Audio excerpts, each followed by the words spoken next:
and this is a fibre that we've not explored in the Non-Wool Club so far. So this was the new fibre for June, which is Yak Down. Now, yaks are a bovine animal, but they've kind of got more they're more similar to spinning camel than a lot of other fibres that you would find.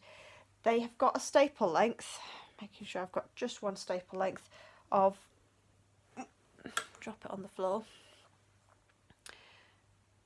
about an inch, inch and a half, really not very long at all. So as a result, trying to spin this with a short forward draw, you're going to be struggling because your hands have got to be very, very close together.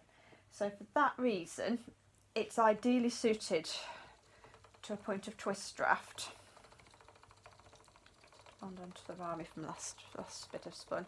So I've literally just got a handful of it in my hand. Just ease it back, pull out the twist until you end up with a relatively even yarn. Don't get in too much of a panic if it's not completely even. Plying fixes a lot of issues. Alright.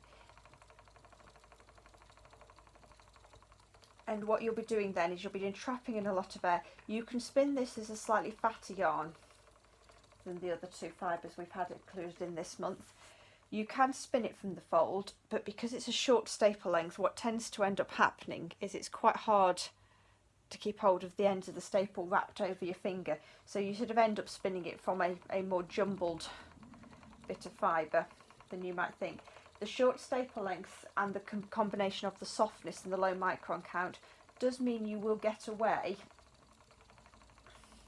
with a reasonable amount of twist. And in fact, if you don't use enough twist, you're going to end up with a yarn that pills quite badly and starts to fall apart. Check your twist level just by doing a ply back sample, having a feel of it. It will feel surprisingly soft even with twist, and what I would recommend is you put more twist into the plying stage than you might think you need, and that's going to start to give you, so if I just turn it between my fingers a few more times,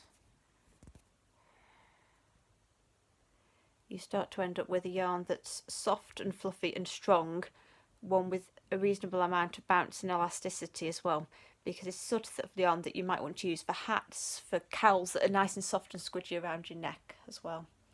So that's the Yak Down. Don't try and spin it straight from the end, it's probably just going to be an exercise in frustration.